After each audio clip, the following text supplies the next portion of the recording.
श्रीमद् वाल्मीकि रामायण के अयोध्या कांड के 57वां सर्ग सुमंत्र का अयोध्या को लौटना, उनके मुख से श्री राम का संदेश सुनकर पूर्ववासियों का विलाप, राजा दशरथ और कौशल्या की मूर्छा तथा अंतःपुर की रानियों का आर्तनाद। इधर जब श्री राम गंगा के दक्षिण तट पर उतर गए, तब गोह दुख से व्याकुल होकर सुमंत्र के साथ बड़ी देर तक बातचीत करता रहा। इसके बाद वह सुमंत्र को साथ लेकर अपने घर को चला गया। श्री रामचंद्र जी का प्रयाग में भरद्वाज के आश्रम पर जाना, मुनि के द्वारा सत्कार पाना तथा चित्रकूट पर्वत पर पहुंचना, ये सब वृत्तांत श्रृंगवेर के निवासी गोपचरों ने देखे और लौटकर गोह को इन बातों से अवगत कराया। इन सब बातों को जानकर सुमंत्र गोह से विदा लेकर अपने उत्तम घोड़ों को रथ में जोतकर अयोध्या की ओर ही लौट पड़े। उस समय उनके मन में बड़ा दुख हो रहा था। वे मार्ग में सुगंधित वनों, नदियों, सरोवरों, गांवों और नगरों को देखते हुए बड़ी सावधानी के साथ शीघ्रतापूर्वक जा रहे थे। श्रृंगवेरपुर से लौटने के दूसरे दिन सायंकाल में अयोध्या पहुंचकर उन्हें देखा सारी पुरी आनंद शून्य हो गई है। वहां कहीं एक शब्द भी सुनाई नहीं देता था। सारी पुरी ऐसी नीरव थी मानो मनुष्यों से सूनी हो गई हो। अयोध्या की ऐसी दिशा देखकर सुमंत्र के मन में बड़ा दुख हुआ। वे शोक के वेग से पीड़ित होकर इस प्रकार चिंता करने लगे, कहीं ऐसा तो नहीं हुआ कि श्री राम के विरह जनित संताप के दुख से व्यथित हो हाथी, घोड़े, मनुष्य और महाराज सहित सारी अयोध्यापुरी शोकाग्नि से दग्ध हो गई हो। इसी चिंता में पड़े हुए सारथी सुमंत्र ने शीघ्रगामी घोड़ों द्वारा नगर द्वार पर पहुंचकर तुरंत ही पुरी के भीतर प्रवेश किया। सुमंत्र को देखकर सैकड़ों और हजारों पूर्ववासी मनुष्य दौड़े दौड़े आए और श्री राम कहाँ हैं ये पूछते हुए उनके रथ के साथ साथ दौड़ने लगे। उस समय सुमंत्र ने उन लोगों से कहा, सज्जनों, मैं गंगा जी के किनारे तक श्री रघुनाथ जी के साथ गया था। वहां से उन धर्मनिष्ठ महात्मा ने मुझे लौट जाने की आज्ञा दी, अतः मैं उनसे विदा लेकर यहाँ लौट आया हूँ। वे तीनों व्यक्ति गंगा के उस पार चले गए। ये जानकर सब लोगों के मुख पर आंसुओं की धाराएं बह चली। अहो हमें धिक्कार है, ऐसा कहकर वह लंबी सांसें खींचते और हा राम की पुकार मचाते हुए जोर जोर से करुण क्रंदन करने लगे। सुमंत्र ने उनकी बातें सुनी। वे झुंड के झुंड खड़े होकर कह रहे थे, हाय निश्चय ही हम लोग मारे गए, क्योंकि अब हम यहाँ श्री रामचंद्र जी को नहीं देख पाएंगे। दान, यज्ञ, विवाह तथा बड़े बड़े सामाजिक उत्सवों के समय अब हम कभी धर्मात्मा श्री राम को अपने बीच में खड़ा हुआ नहीं देख सकेंगे। अमुक पुरुष के लिए कौन सी वस्तु उपयोगी है, क्या करने से उसका प्रिय होगा और कैसे किस किस वस्तु से उसे सुख मिलेगा, इत्यादि बातों का विचार करते हुए श्री रामचंद्र जी पिता की भांति इस नगर का पालन करते थे। बाजार के बीच से निकलते समय सारथी के कानों में स्त्रियों के रोनों की आवाज सुनाई दी, जो महलों की खिड़कियों में बैठकर श्री राम के लिए संतप्त होकर विलाप कर रही थी। राजमार्ग के बीच से जाते हुए सुमंत्र ने कपड़े से अपना मुंह ढक लिया। वे रथ लेकर उसी भवन की ओर गए जहां राजा दशरथ मौजूद थे। राजमहल के पास पहुंचकर वह शीघ्र रथ से उतर पड़े और भीतर प्रवेश करके बहुत से मनुष्यों से भरी हुई 7 ड्योढ़ियों को पार कर गए। धनियों की अट्टलिकाओं, सतमंजिले मकानों तथा राजभवनों में बैठी हुई स्त्रियां समुद्र को लौटा हुआ देखकर श्री राम के दर्शन से वंचित होने के दुख से दुर्बल होकर हाहाकार कर उठी। उनके कज्जल आदि से रहित बड़े बड़े नेत्र आंसुओं के वेग में डूबे हुए थे। वे स्त्रियां अत्यंत आर्त होकर अव्यक्त भाव से एक दूसरे की ओर देख रही थी। तदंतर राजमहलों में जहां तहां से श्री राम के शोक से संतप्त हुई राजा दशरथ की रानियों के मंद स्वर में कहे गए वचन सुनाई पड़े। ये सारथी सुमंत्र श्री राम के साथ यहाँ से गए थे और उनके बिना ही यहाँ लौटे हैं। ऐसी दिशा में करुण क्रंदन करते ही कौशल्या को ये क्या उत्तर देंगे। मैं समझती हूँ जैसे जीवन दुख जनित है, निश्चय ही उसी प्रकार इसका नाश भी शुक्र नहीं है। तभी तो न्यायता प्राप्त हुए अभिषेक को त्याग कर पुत्र के वन चले जाने पर भी कौशल्या अभी तक जीवित है। रानियों की यह सच्ची बात सुनकर शोक से धक से होते हुए सुमंत्र ने सहसा राजभवन में प्रवेश किया। 8वीं ड्यूटी में प्रवेश करके उन्होंने देखा राजा एक श्वेत भवन में बैठे और पुत्र शोक से मलिन, दीन एवं आतुर हो रही हैं। सुमंत्र ने वहां बैठे हुए महाराज के पास जाकर उन्हें प्रणाम किया और उन्हें श्री रामचंद्र जी की कही हुई बातें जो की थी सुना दी। राजा ने चुपचाप ही वह सुन लिया। सुनकर उनका हृदय व्याकुल हो गया। फिर वे श्री राम के शोक से अत्यंत पीड़ित होकर मूर्छित होकर पृथ्वी पर गिर पड़े। महाराज के मूर्छित हो जाने पर सारा अंतःपुर दुख से व्यथित उठा। राजा के पृथ्वी पर गिरते ही सब लोग दोनों बाहें उठाकर जोर जोर से चीत्कार करने लगे। उस समय कौशल्या ने सुमित्रा की सहायता से अपने गिरे हुए पति को उठाया और इस प्रकार कहा, महाभाग, ये सुमंत्र जी दुष्कर कर्म करने वाले श्री राम के दूत होकर उनका संदेश लेकर वनवास से लौटे हैं। आप इनसे बात क्यों नहीं करते हैं? रघुनंदन, पुत्र को वनवास देना अन्याय है। ये अन्याय आपके द्वारा लज्जित क्यों हो रहे हैं? उठिए, आपको अपने सत्य के पालन का पुण्य प्राप्त हो। जब आप इस तरह शोक करेंगे तब आपके सहायकों का समुदाय भी आपके साथ ही नष्ट हो जाएगा। देव, आप जिसके भय से सुमंत्र जी से श्री राम का समाचार नहीं पूछ रहे हैं, वे कई यहां मौजूद नहीं है, अतः निर्भय होकर बात कीजिए। महाराज से ऐसा कहकर कौशल्या का गला भर आया। आंसुओं के कारण उनसे बोला नहीं गया और वह शोक में व्याकुल होकर तुरंत ही पृथ्वी पर गिर पड़ी। इस प्रकार विलाप करती हुई कौशल्या को भूमि पर पड़ी देखकर और अपने पति की मूर्छित दशा पर दृष्टिपात करके सभी रानियां उन्हें चारों ओर से घेर कर रोने लगी।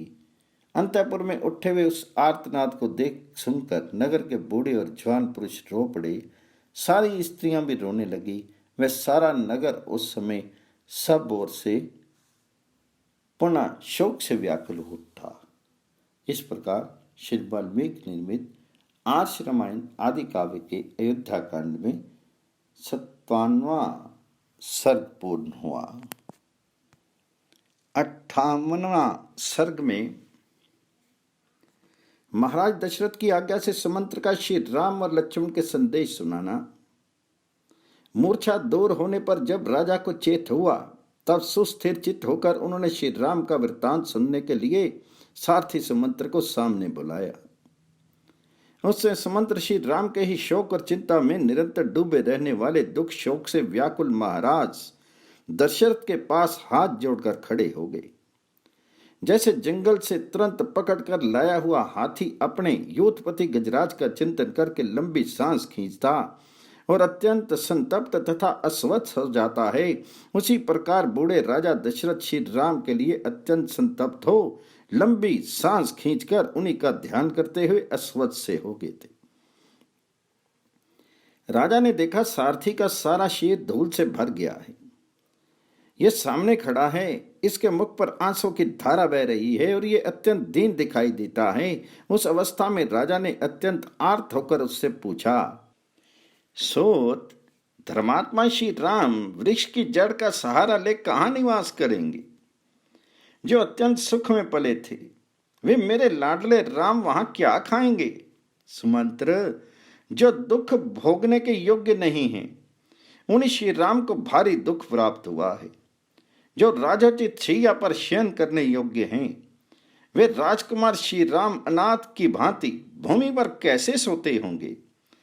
जिनके यात्रा करते समय पीछे पीछे पैदलों, रथियों, हाथी सवारों की सेना चलती थी, वे ही श्री राम निर्जन वन में पहुंचकर वहां कैसे निवास करेंगे?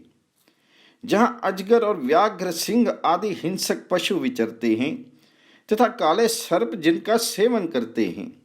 उसी वन का आश्रय लेने वाले मेरे दोनों कुमार सीता के साथ वहां कैसे रहेंगे?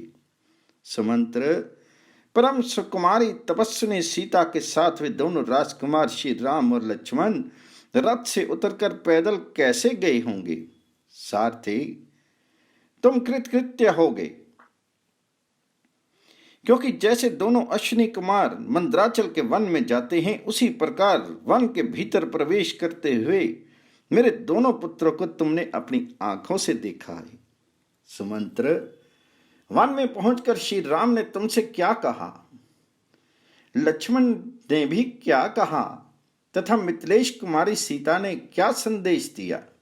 सोत, तुम श्री राम के बैठने, सोने और खाने पीने से संबंध रखने वाली बातें बताओ। जैसे स्वर्ग से गिरे हुए राजा याति सत्पुरुषों के बीच में उपस्थित होने पर सत्संग के प्रभाव से पुनः सुखी हो गए थे, उसी प्रकार तुम जैसे साधु पुरुष के मुख से पुत्र का वृत्तांत सुनने में मैं सुखपूर्वक जीवन धारण कर सकूंगा। महाराज के इस प्रकार पूछने पर सारथी सुमंत्र ने आंसुओं से रुधी हुई गदगद वाणी द्वारा उनसे कहा, महाराज, श्री रामचंद्र जी ने धर्म का ही निरंतर पालन करते हुए दोनों हाथ जोड़कर और मस्तक झुकाकर कहा है, सोत, तुम मेरी ओर से आत्मज्ञानी तथा वंदनीय मेरे महात्मा पिता के दोनों चरणों में प्रणाम कहना और अंतापुर में सभी माताओं को मेरे आरोग्य का समाचार देते हुए उनसे विशेष रूप से मेरे यथोचित प्रणाम निवेदन करना। इसके बाद मेरी माता कुशल्या से मेरा प्रणाम करके बताना कि मैं कुशल से हूं और धर्म पालन में सावधान रहता हूं। फिर उनको मेरा यह संदेश सुनाना कि मां, तुम सदा धर्म में तत्पर रहकर यथा समय अग्निशाला के सेवन अर्थात अग्निहोत्र कार्य में संलग्न रहना। देवी, महाराज को देवता के समान मानकर उनके चरणों की सेवा करना। अभिमान और मान को त्याग करके सभी माताओं के प्रति समान वर्ताव करना। उनके साथ हिल मिलकर रहना। अम्बे, जिसमें राजा का अनुराग है, उसके कई को भी श्रेष्ठ मानकर उनका सत्कार करना। कुमार भरत के प्रति राजोचित वर्ताव करना। राजा छोटी उम्र के हों तो भी वे आदरणीय ही होते हैं, इस राज धर्म को याद रखना। कुमार भरत से भी मेरा कुशल समाचार बताकर उनसे मेरी ओर से कहना, भैया, तुम सभी माताओं के प्रति न्यायोचित वर्ताव करते रहना। इक्ष्वाकु कुल का आनंद बढ़ाने वाले महाबाहु भरत से ये भी कहना चाहिए कि युवराज पद पर अभिषिक्त होने के बाद भी तुम राज्य सिंहासन पर विराजमान पिताजी की रक्षा एवं सेवा में संलग्न रहना। राजा बहुत बूढ़े हो गए हैं, ऐसा मानकर तुम उनका विरोध नहीं करना। उन्हें राज्य सिंहासन से मत उतारना। युवराज पद पर ही प्रतिष्ठित रहकर उनकी आज्ञा का पालन करते हुए ही जीवन निर्वाह करना।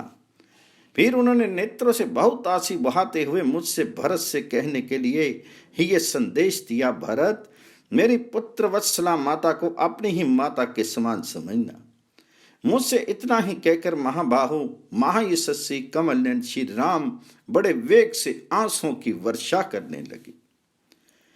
परंतु लक्ष्मण उस समय अत्यंत कुपित होकर लंबी सांस खींचते हुए बोले, सुमंत्र जी, किस अपराध के कारण महाराज ने इन राजकुमार श्री राम को देश निकाला दे दिया है?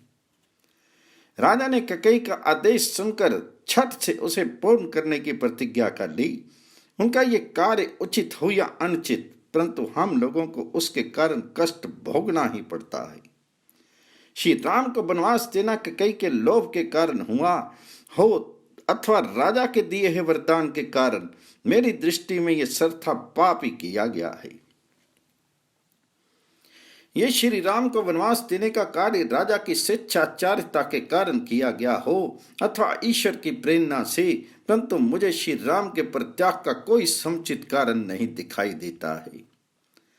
बुद्धि की कमी अथवा तुच्छता के कारण उचित अनुचित का विचार किए बिना ही जो ये राम वनवास रूपी शास्त्र विरुद्ध कार्य आरंभ किया गया है, ये अवश्य निंदा और दुख का जनक होगा। मुझे इस समय महाराज में पिता का भाव नहीं दिखाई देता। आप तो रघुकुल नंदन श्री राम ही मेरे भाई, स्वामी, बंधु, बांधव तथा पिता हैं, जो संपूर्ण लोगों के हित में तत्पर होने के कारण सब लोगों के प्रिय हैं। उन श्री राम का परित्याग करके राजा ने जो ये क्रूरतापूर्ण पाप कृत्य किया है, इसके कारण अब सारा संसार उनमें कैसे अनुरक्त रह सकता है। अब उनमें राजोचित गुण कहाँ रह गया है, जिनमें समस्त प्रजा का मन रमता है। उन धर्मात्मा श्री राम को देश निकाला देकर समस्त लोगों का विरोध करने के कारण अब वे कैसे राजा हो सकेंगी। महाराज, तपस्विनी जनक नंदिनी सीता तो लंबी सांस खींचती हुई इस प्रकार निश्चेष्ट खड़ी थी, मानो उसमें किसी भूत का आवेश हो गया हो। वे भूली ही जान पड़ती थी।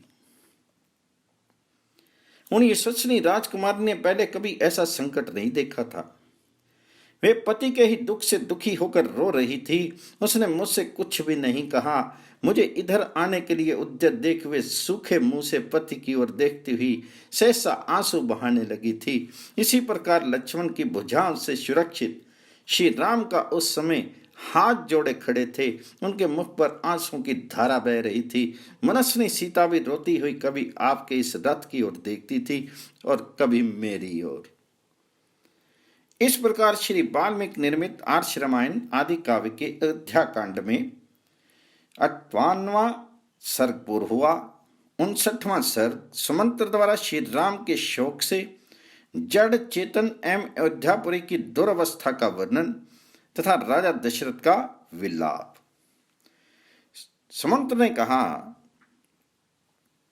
जब श्री रामचंद्र जी वन की ओर प्रस्थित हुए तब मैंने उन दोनों राजकुमारों को हाथ जोड़कर प्रणाम किया और उनके वियोग के दुख को हृदय में धारण करके रथ पर आरूढ़ होकर उधर से लौटा।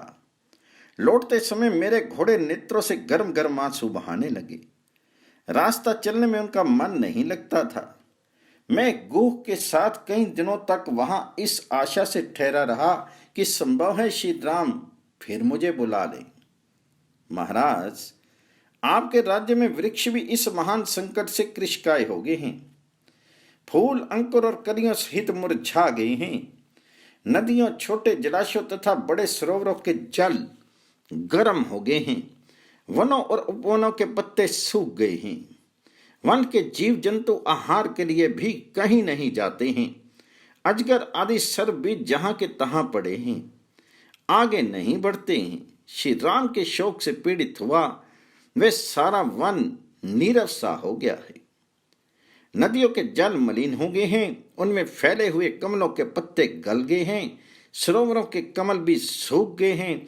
उनमें रहने वाले मत्स्य और पक्षी भी नष्ट प्राय हो गए हैं। जल में उत्पन्न होने वाले पुष्प तथा स्थल से पैदा होने वाले फूल भी बहुत थोड़ी सुगंध से युक्त होने के कारण अधिक शोभा नहीं पाते हैं तथा फल भी पूर्ववत नहीं दृष्टिगोचर होते हैं। नरश्रेष्ठ, अयोध्या के उद्यान भी सूने हो गए हैं। उनमें रहने वाले पक्षी भी कहीं छिप गए हैं। यहाँ के बगीचे भी मुझे पहले की भांति मनोहर नहीं दिखाई देते हैं। अयोध्या में प्रवेश करते समय मुझसे किसी ने प्रसन्न होकर बात नहीं की। श्री राम को ना देखकर लोग बारंबार लंबी सांसें खींचने लगे। देव, सड़क पर आए हुए सब लोग राजा का रथ श्री राम के बिना ही यहाँ लौट आया है, ये देखकर दूर से ही आंसू बहाने लगे थे। अट्टलिकाओं, विमानों और प्रसादों पर बैठी हुई स्त्रियां वहां से रथ को सूना ही लौटा देखकर श्री राम को ना देखने के कारण व्यथित हो उठी और हाहाकार करने लगी। उनके कज्जल आदि से रहित बड़े बड़े नेत्र आंसुओं के वेग में डूबे हुए थे। वे स्त्रियां अत्यंत आर्त होकर व्यक्त भाव से एक दूसरे की ओर देख रही थी। शत्रुओं, मित्रों तथा उदासीन मनुष्यों को भी मैंने समान रूप से दुखी देखा है। किसी के शोक में मुझे कुछ अंतर नहीं दिखाई दिया है। महाराज, अयोध्या के मनुष्यों का हर्ष छिन गया है। वहां के घोड़े और हाथी भी बहुत दुखी हैं। सारी पूरी आर्तनाद से मलिन दिखाई देती है। लोगों की लंबी लंबी सांसें ही इस नगरी का उच्छ्वास बन गई हैं। ये अयोध्यापुरी श्री राम के वनवास से व्याकुल हुई पुत्र वियोगिनी कौशल्या की भांति मुझे आनंद शून्य प्रतीत हो रही है। सुमंत्र के वचन सुनकर राजा ने उनसे अश्रुगद परम दीन वाणी में कहा, सूत, जो पापी कुल और पाप पूर्ण देश में उत्पन्न हुई हैं तथा जिनके विचार भी पाप से भरे हैं, उस कैकेयी के कहने में आकर मैंने सलाह देने में कुशल वृद्ध पुरुषों के साथ बैठकर इस विषय में कोई परामर्श भी नहीं किया। सहृदों, मंत्रियों और वेदवेताओं से सलाह किए बिना ही मैंने मोहवश केवल एक स्त्री की इच्छा पूर्ण करने के लिए सहसा ये अनर्थ में कार्य कर डाला है। सुमंत्र, होनहारवश ये भारी विपत्ति निश्चय ही इस कुल का विनाश करने के लिए अकस्मात आ पहुंची है। सारथी, यदि मैंने तुम्हारा कभी कुछ थोड़ा सा भी उपकार किया हो तो तुम मुझे शीघ्र ही श्री राम के पास पहुंचा दो। मेरे प्राण मुझे श्री राम के दर्शन के लिए शीघ्रता करने की प्रेरणा दे रहे हैं। यदि आज भी इस राज्य में मेरी ही आज्ञा चलती हो तो तुम मेरे ही आदेश से जाकर श्री राम को वन से लौटा ले आओ, क्योंकि अब मैं इनके बिना 2 घड़ी भी जीवित नहीं रह सकूंगा। अथवा महाबाहु श्री राम जो अब दूर चले गए होंगे, इसलिए मुझे ही रथ पर बिठाकर ले चलो और शीघ्र ही राम का दर्शन कराओ। कुंदकली के समान श्वेत दांतों वाले लक्ष्मण के बड़े भाई महान धनुर्धर श्री राम कहाँ हैं? यदि सीता के साथ भली भांति उनका दर्शन कर लूं तभी मैं जीवित रह सकता हूं। जिनके लाल नेत्र और बड़ी बड़ी भुजाएं हैं तथा जो मणियों के कुंडल धारण करते हैं, उन श्री राम को यदि मैं नहीं देखूंगा तो अवश्य यमलोक को चला जाऊंगा। इससे बढ़कर दुख की बात और क्या होगी कि मैं इस मरणासन अवस्था में पहुंचकर भी इक्ष्वाकु कुल नंदन राघवेंद्र श्री राम को यहां नहीं देख रहा हूं। हा राम, हा लक्ष्मण, हा विधि राजकुमारी तपस्विनी सीते, तुम्हें पता नहीं होगा कि मैं किस प्रकार दुख से अनाथ की भांति मर रहा हूं। राजा उस दुख में अत्यंत अचेत हो रहे थे, अतः वह उस परम दुर्लंघ्य शोक समुद्र में निमग्न होकर बोले, देवी कौशल्य, मैं श्री राम के बिना जिस शोक समुद्र में डूबा हुआ हूं, उसे जीते जी पार करना मेरे लिए अत्यंत कठिन है। श्री राम का शोक ही उस समुद्र का महान वेग है। सीता का विछोह ही उसका दूसरा छोर है। लंबी लंबी सांसें उनकी लहरें और बड़ी बड़ी भंवरें हैं। आंसुओं का वेग पूरा उमड़ा हुआ प्रवाह ही उनका मलिन जल है। मेरा हाथ पटकना ही उनमें उछलती हुई मछलियों का विलास है। करण क्रंदन ही उनकी महान गर्जना है। ये बिखरे हुए केस ही उनमें उपलब्ध होने वाले सेवार हैं कि कई वड़वा नल है। वे शोक समुद्र में मेरी वेग पूर्वक होने वाली अश्रु वर्षा की उत्पत्ति का मूल कारण है। मंथरा के कुटिलतापूर्ण वचन ही उस समुद्र के बड़े बड़े ग्राह हैं। क्रूर कैकेयी के मांगे हुए 2 वर ही उसके 2 तट हैं तथा श्री राम का वनवास ही उस शोक सागर का महान विस्तार है। मैं लक्ष्मण सहित श्री राम को देखना चाहता हूं, परंतु इस समय उन्हें यहां देख नहीं पाता हूं। ये मेरे बहुत बड़े पाप का फल है। इस तरह विलाप करते हुए महायशस्वी राजा दशरथ तुरंत ही मूर्छित होकर शैया पर गिर पड़े। श्री रामचंद्र जी के लिए इस प्रकार विलाप करते हुए राजा दशरथ के मूर्छित हो जाने पर उनके उस अत्यंत करुणाजनक वचन को सुनकर राम माता देवी कौशल्या को पुनः दुगुना भय हो गया। इस प्रकार श्री वाल्मीकि निर्मित आर्ष रामायण आदि काव्य के अयोध्या कांड में 59वां सर्ग पूर्ण हुआ। श्रीमद् वाल्मीकि रामायण के अयोध्या कांड के 60वें सर्ग में कौशल्या का विलाप और सारथी सुमंत्र का उन्हें समझाना। तदंतर जैसे उनमें भूत का आवेश हो गया हो, इस प्रकार कौशल्या देवी बारंबार कांपने लगी और अचेत सी होकर पृथ्वी पर गिर पड़ी। उसी अवस्था में उन्होंने सारथी से कहा, सुमंत्र, जहां श्री राम हैं, जहां सीता और लक्ष्मण हैं, वहीं मुझे भी पहुंचा दो। मैं उनके बिना अब एक क्षण भी जीवित नहीं रह सकती। जल्दी रथ लौटाओ और मुझे भी दंडक अरण्य में ले चलो। यदि मैं उनके पास ना जा सकी तो यमलोक की यात्रा करूंगी। देवी कौशल्या की बात सुनकर सारथी सुमंत्र ने हाथ जोड़कर उन्हें समझाते हुए आंसुओं के वेग से अवरुद्ध हुई गदगद वाणी में कहा, महारानी, ये शोक मोह और दुख जनित व्याकुलता छोड़िए। श्री रामचंद्र जी इस समय सारा संताप भूलकर वन में निवास करते हैं। धर्मज्ञ एवं जितेंद्रिय लक्ष्मण भी उस वन में श्री रामचंद्र जी के चरणों की सेवा करते हुए अपना परलोक बना रहे हैं। सीता का मन भगवान श्री राम में ही लगा हुआ है, इसलिए निर्जन वन में रहकर भी घर की ही भांति प्रेम एवं प्रसन्नता पाती तथा निर्भय रहती है। वन में रहने के कारण उनके मन में कुछ थोड़ा सा भी दुख नहीं दिखाई देता। मुझे तो ऐसा प्रतीत होता है मानो विधेय राजकुमारी सीता को प्रदेश में रहने का पहले से ही अभ्यास हो। जैसे यहाँ नगर के उपवन में जाकर वे पहले घूमा करती थी, उसी प्रकार निर्जन वन में भी सीता आनंद से विचरती है। पूर्ण चंद्रमा के समान मनोहर मुख वाली रमणी शिरोमणि उदार हृदया सती साध्वी सीता उस निर्जन वन में भी श्री राम के समीप बालिका के समान खेलती और प्रसन्न रहती है। उसका हृदय श्री राम में ही लगा हुआ है। उनका जीवन भी श्री राम के ही अधीन है। अतः राम के बिना अयोध्या भी उनके लिए वन के समान ही होगी, और श्री राम के साथ रहने पर वे वन में भी अयोध्या के समान ही सुख का अनुभव करेगी। विजय नंदिनी सीता मार्ग में मिलने वाले गांवों, नगरों, नदियों के प्रवाहों और नाना प्रकार के वृक्षों को देखकर उनका परिचय पूछा करती है। श्री राम और लक्ष्मण को अपने पास देखकर जानकी को यही जान पड़ता है कि मैं अयोध्या से 1 कोस की दूरी पर मानो घूमने फिरने के लिए ही आई हूं। सीता के संबंध में मुझे इतना ही स्मरण है, उन्होंने कैकेयी को लक्ष्य करके जो सहसा कोई बात कह दी थी वह इस समय मुझे याद नहीं आ रही है। इस प्रकार भूल से निकली हुई कैकेयी विषयक उस बात को पलटकर सारथी सुमंत्र ने देवी कौशल्या के हृदय को आनंद प्रदान करने वाले मधुर वचन कही।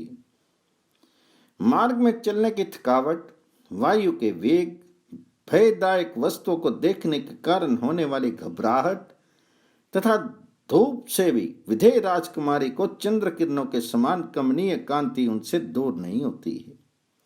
उदार हृदय सीता का विकसित कमल के समान सुंदर एवं पूर्ण चंद्रमा के समान आनंददायक कांति से युक्त मुख कभी मलिन नहीं होता है। जिनमें महावर के रंग नहीं लग रहे हैं, सीता के वे दोनों चरण आज भी महावर के समान ही लाल तथा कमल कोश के समान कांतिमान हैं।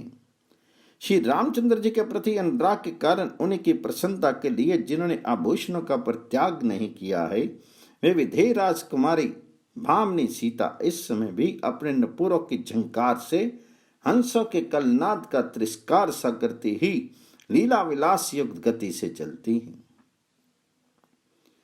वे श्री रामचंद्र जी के बाहुबल का भरोसा करके वन में रहती हैं और हाथी, भाग अथवा सिंह को भी देखकर कभी भय नहीं मानती हैं। अतः आप श्री राम, लक्ष्मण अथवा सीता के लिए शोक मत करें, अपनी और महाराज के लिए भी चिंता छोड़ दें। श्री रामचंद्र जी का ये पावन चरित्र संसार में सदा ही स्थिर रहेगा।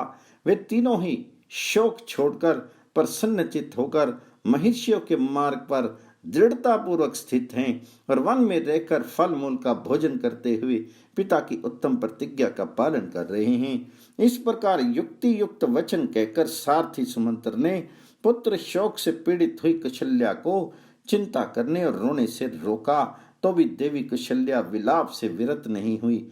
वे हा प्यारे, हा पुत्र और हा रघुनंदन की रट लगाती हुई करण क्रंदन करती ही रही। इस प्रकार श्री वाल्मीकि निर्मित आर्ष रामायण आदि काव्य के अयोध्या कांड में 60वां सर्ग पूर्ण हुआ। 61वां सर्ग कौशल्या का विलाप पूर्वक राजा दशरथ को उपालंब देना। प्रजाजनों को आनंद प्रदान करने वाले पुरुषों में श्रेष्ठ धर्मपरायण श्री राम के वन में चले जाने पर आर्त होकर रोती हुई कौशल्या ने अपने पति से इस प्रकार कहा, महाराज, यद्यपि तीनों लोकों में आपका महान यश फैला हुआ है, सब लोग यही जानते हैं कि रघुकुल नरेश दशरथ बड़े दयालु, उदार और प्रिय वचन बोलने वाले हैं। नरेशों में श्रेष्ठ आर्यपुत्र, तथापि आपने इस बात का विचार नहीं किया कि सुख में पले हुए आपके वे दोनों पुत्र सीता के साथ वनवास का कष्ट कैसे सहन करेंगे। वे 16-18 वर्षों की सुकुमारी तरनी मिथिलेश कुमारी सीता, जो सुख भोगने के योग्य है, वन में सर्दी गर्मी का दुख कैसे सहेगी। विशाल लोचना सीता सुंदर व्यंजनों से युक्त सुंदर स्वादिष्ट अन्न भोजन किया करती थी। अब वह जंगल की तिन्नी के चावल का सूखा भात कैसे खाएगी। जो मांगलिक वस्तुओं से संपन्न रहकर सदा गीत और वाद्य की मधुर ध्वनि सुना करती थी, वही जंगल में मांस भक्षी सिंहों का अशोभन अमंगलकारी शब्द कैसे सुन सकेगी।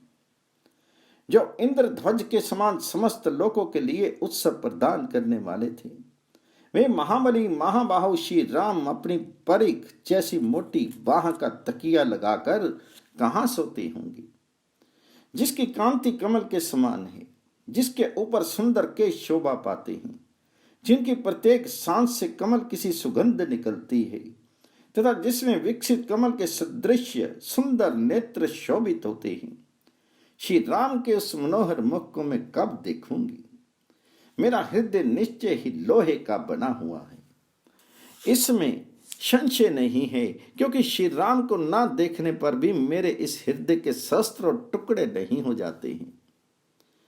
आपने बड़ा ही निर्दयतापूर्ण कर्म किया है कि बिना कुछ सोच विचार किए मेरे बांधवों को कैकेयी के कहने से निकाल दिया है, जिसके कारण वे सुख भोगने के योग्य होने पर भी दीन होकर वन में दौड़ रहे हैं। यद्यपि 15वें वर्ष में श्री रामचंद्र पुनः वन से लौटे तो भरत उनके लिए राज्य और खजाना छोड़ देंगे, ऐसी संभावना नहीं दिखाई देती। कहते हैं कुछ लोग श्राद्ध में पहले अपने बांधवों दोत्र आदि को भी भोजन करा देते हैं, इसके बाद कृत्य होकर निमंत्रित श्रेष्ठ ब्राह्मणों की ओर ध्यान देते हैं, परंतु वहां जो गुणवान एवं विद्वान देवतुल्य उत्तम ब्राह्मण होते हैं, वे पीछे अमृत भी परोसा गया हो तो भी उसको स्वीकार नहीं करते हैं। यद्यपि पहली पंक्ति में भी ब्राह्मण ही भोजन करके उठे होते हैं, तथापि जो श्रेष्ठ और विद्वान ब्राह्मण हैं, वे अपमान के भय से उस भुक्त शेष अन्न को उसी तरह ग्रहण नहीं कर पाते जैसे अच्छे बैल अपने सींग कटाने को नहीं तैयार होते हैं। महाराज, इसी प्रकार ज्येष्ठ और ज्येष्ठ भ्राता अपने छोटे भाई के भोगे हुए राज्य को कैसे ग्रहण करेंगे। वे उसका तिरस्कार त्याग क्यों नहीं कर देंगे। जैसे बाघ गिद्दड़ आदि दूसरे जंतुओं के लाए या खाए हुए भक्ष्य पदार्थ शिकार को खाना नहीं चाहता, इसी प्रकार पुरुष सिंह श्री राम दूसरे के भोगे हुए राज्य भोग को नहीं स्वीकार करेंगे। हविष्य घृत पुरोडाश कुश और खादिर के यूप ये एक यज्ञ के उपयोग में आ जाने पर यात याम अर्थात उपभोक्त हो जाते हैं, इसलिए विद्वान इनका फिर दूसरे यज्ञ में उपयोग नहीं करते हैं। इसी प्रकार निस्सार सुरा और भोक्त अवशिष्ट यज्ञ संबंधी सोमरस की भांति इस भोगे हुए राज्य को श्री राम नहीं ग्रहण कर सकते। जैसे बलवान शेर किसी के द्वारा अपनी पूंछ का पकड़ा जाना नहीं सह सकता, उसी प्रकार श्री राम में से अपमान को नहीं सह सकेंगे। समस्त लोग एक साथ होकर यदि महासमर में आ जाएं, तो भी वे श्री रामचंद्र जी के मन में भय उत्पन्न नहीं कर सकते। तथापि इस तरह राज्य लेने में अधर्म मानकर उन्होंने इस पर अधिकार नहीं किया। जो धर्मात्मा समस्त जगत को धर्म में लगाते हैं, वे स्वयं अधर्म कैसे कर सकते हैं। वे पराक्रमी महाबाहु श्री राम अपने स्वर्ण भूषित बाणों द्वारा सारे समुद्रों को भी उसी प्रकार दग्ध कर सकते हैं जैसे संवर्तक अग्निदेव प्रलय काल में संपूर्ण प्राणियों को भस्म कर डालते हैं। सिंह के समान बल और बैल के समान बड़े बड़े नेत्र वाला वैसा नरश्रेष्ठ वीर पुत्र स्वयं अपने पिता के ही हाथों द्वारा मारा गया, राज्य से वंचित कर दिया गया। ठीक उसी तरह जैसे मत्स्य का बच्चा अपने पिता मत्स्य के द्वारा ही खा लिया जाता है। आपके द्वारा धर्मपरायण पुत्र को देश निकाला दे दिया गया।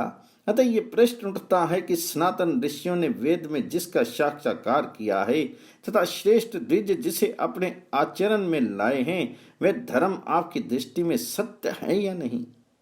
राजन, नारी के लिए एक सहारा उसका पति है, दूसरा उसका पुत्र है तथा तीसरा सहारा उसके पिता, भाई आदि बंधु बांधव है। चौथा कोई सहारा उसके लिए नहीं है।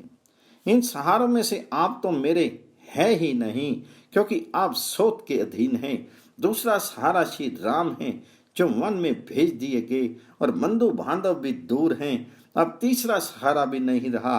आपकी सेवा छोड़कर मैं श्री राम के पास वन में जाना नहीं चाहती हूँ, इसलिए सरथा आपके द्वारा मारी ही गई।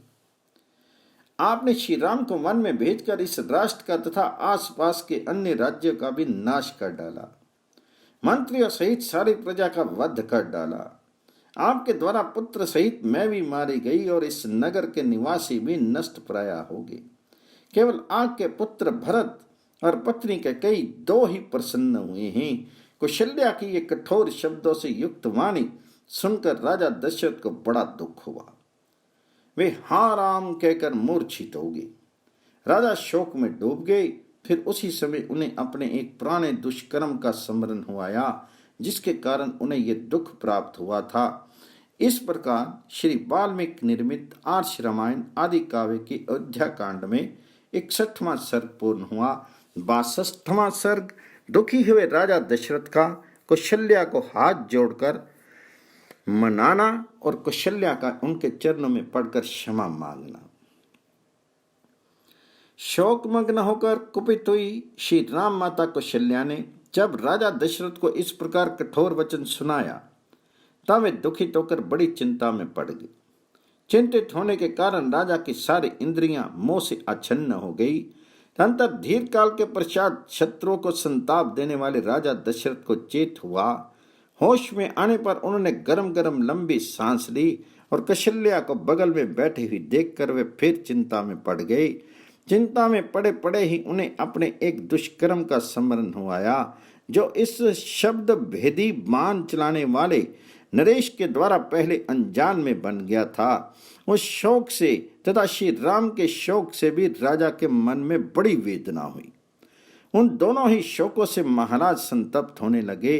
उन दोनों शोकों से दग्ध होते हुए दुखी राजा दशरथ नीचे मुंह किए थर थर कांपने लगे और कौशल्या को मनाने के लिए हाथ जोड़कर बोले, कौशल्य, मैं तुमसे निहोरा करता हूँ, तुम प्रसन्न हो जाओ। देखो, मैंने ये दोनों हाथ जोड़ लिए हैं। तुम तो दूसरों पर भी सदा वात्सल्य और दया दिखाने वाली हो, फिर मेरे प्रति क्यों कठोर हो गई?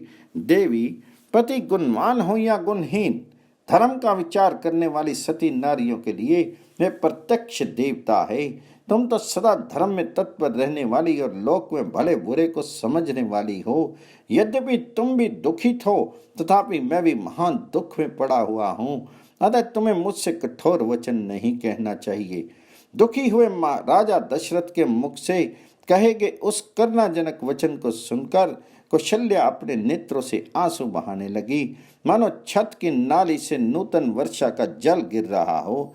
वे अधर्म के भय से रो पड़ी और राजा के जुड़े हुए कमल सदृश हाथों को अपने सुर से सटाकर घबराहट के कारण शीघ्रता पूर्वक एक अक्षर का उच्चारण करती ही बोली, देव, मैं आपके सामने पृथ्वी पर पड़ी हूँ, आपके चरणों में मस्तक रखकर याचना करती हूँ।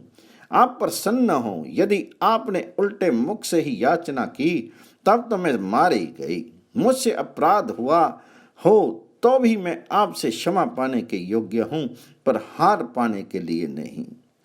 पति अपनी स्त्री के लिए इस लोक और परलोक में भी सपेहनीय है। इस जगत में जो स्त्री अपने बुद्धिमान पति के द्वारा मनाई जाती है वे कुल स्त्री के लाने के योग्य नहीं है। धर्मज्ञ महाराज, मैं स्त्री धर्म को जानती हूँ और ये भी जानती हूँ कि आप सत्यवादी हैं। इस समय मैंने जो कुछ भी ना कहने योग्य बात कहती है मैं पुत्र शोक से पीड़ित होने के कारण मेरे मुख से निकल गई है। शोक धैर्य का नाश कर देता है। शोक शास्त्र ज्ञान को भी लुप्त कर देता है। तथा शोक सब कुछ नष्ट कर देता है। अतः शोक के समान दूसरा कोई शत्रु नहीं। शत्रु के हाथ से अपने ऊपर पड़ा हुआ शस्त्रों का प्रहार सह लिया जा सकता है, परंतु देववश प्राप्त हुआ थोड़ा सा भी शोक नहीं सहा जा सकता। श्री राम को वन में गए आज 5 रातें बीत गई। मैं यही गिनती रहती हूँ। शोक ने मेरे हर्ष को नष्ट कर दिया है। अतः ये 5 रात मेरे लिए 5 वर्षों के समान प्रतीत हुई है। श्री राम का ही चिंतन करने के कारण मेरे हृदय का ये शोक बढ़ता जा रहा है। जैसे नदियों के वेग से समुद्र का जल बहुत बढ़ जाता है। कौशल्या इस प्रकार शुभ वचन कह ही रही थी कि सूर्य की किरणें मंद पड़ गई और रात्रि काल आ पहुंचा। देवी कौशल्या की इन बातों से राजा को बड़ी प्रसन्नता हुई। साथ ही वे श्री राम के शोक से भी पीड़ित थे। इस हर्ष और शोक की अवस्था में उन्हें नींद आ गई। इस प्रकार श्री वाल्मीकि निर्मित आर्ष रामायण आदि काव्य के अयोध्या कांड में 62वां सर्ग पूर्ण हुआ।